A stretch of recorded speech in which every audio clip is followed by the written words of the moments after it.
So today's statement maintains the commitment given by the Cabinet Secretary for Finance and the Economy some time ago to update Parliament on progress in the building of the MV Glensannox 801 and Hull 802 at Ferguson Marine, and to do so in an open and transparent way.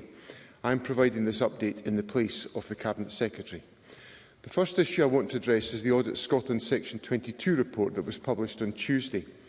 I welcome that report and acknowledge the legitimate issues that are raised.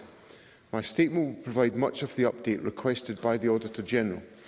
The report criticises the bonuses to senior staff at the yard in the financial year 21-22 and the process by which they were arrived at. The report rightly criticises the poor governance involved in the process.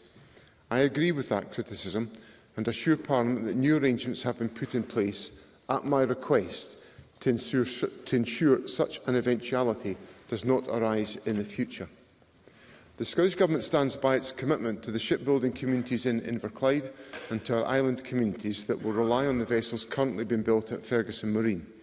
I deeply regret that there have been delays to the delivery of the vessels and significantly higher costs than were predicted at the time of the tender award.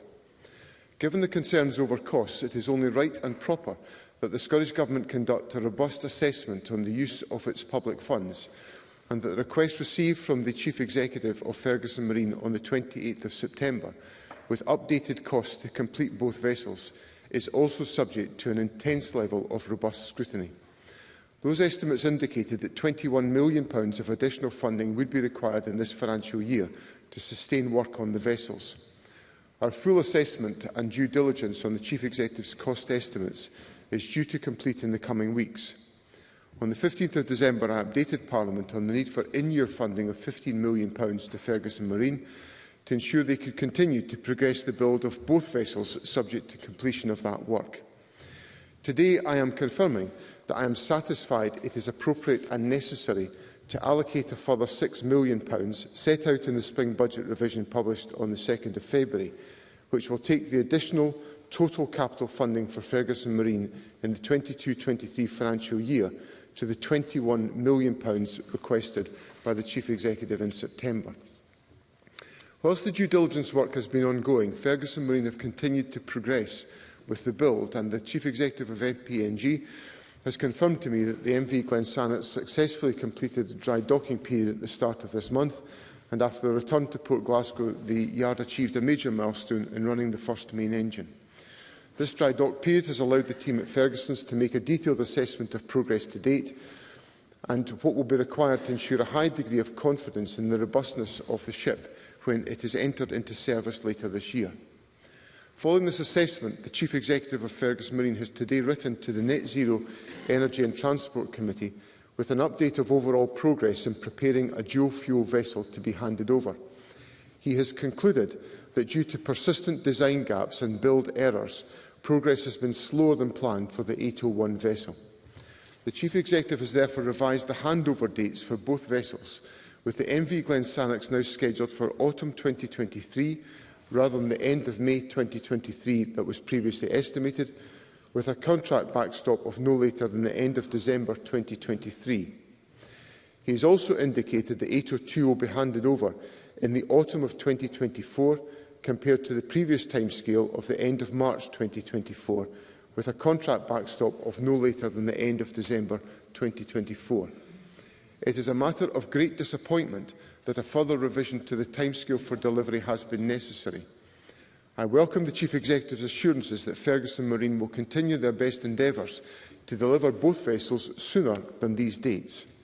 The Chief Executive has also set out plans for the MV Glensannox to have a sustained testing and sea trials period to help ensure a smooth entry into service later this year.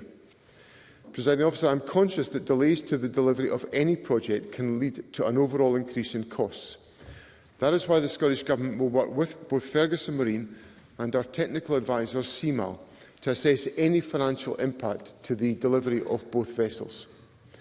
I have therefore written to the Chief Executive to notify him that we will review his proposals and confirm our position on this in due course. Ferguson Marine, whilst acknowledging the potential for an increase in the total delivery costs due to the delay, state they are looking to offset any potential increase through income generated from commercial work. Presiding Officer, one of our aims has always been to look beyond 801 and 802 and to ensure a sustainable future for commercial shipbuilding on the Clyde, which is one of the issues raised by the Auditor-General in his report. We know that the Ferguson Marine team continues to pursue a range of opportunities to meet this shared ambition.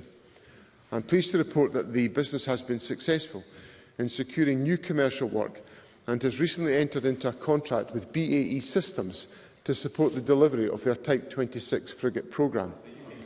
This has involved the secondment of some Ferguson Marine workers to BAE Govan since January this year.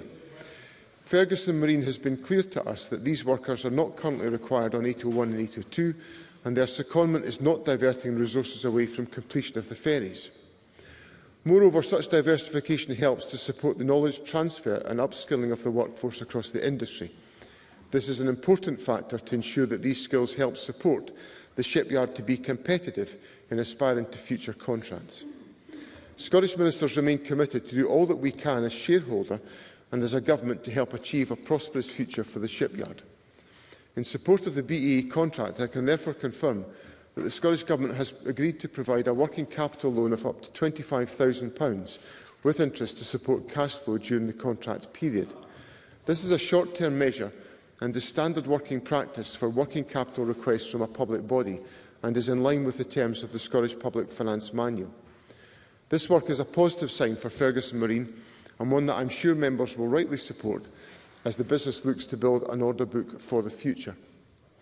Presiding Officer, no further delay in the delivery of these vessels is welcome, and I fully share what I expect will be members' disappointment at this announcement. However, the challenges and legacy issues being faced by the team at Ferguson's cannot be underestimated, and after the appointment last February of the new Chief Executive, substantial progress has been made in facing these. I understand and appreciate why it is so vital that new vessels are introduced into the ferry network, but we must ensure that any vessel introduced is able to provide our island communities with the confidence that it will perform in service and improve the network. I have discussed this with the Chief Executive and made my disappointment at this delay very clear.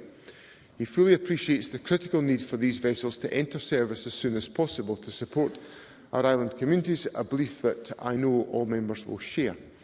We stand firm in our commitment that these vessels will be completed. I would like to put on record my appreciation to the workforce at Ferguson Marine, and I am sure Parliament will join me in supporting the continued efforts of the workforce who are determined to ensure the successful delivery of these two lifeline ferries. Presiding Officer, as I have set out here, Parliament will be updated further when the financial due diligence work is completed in the coming weeks. This work is critical to strengthen our ferry network, which has been further enhanced by the procurement of 4 further vessels for the fleet. The Government recognises its duties to ensure sustainable ferry services for our island communities, and we are determined to fulfil that duty.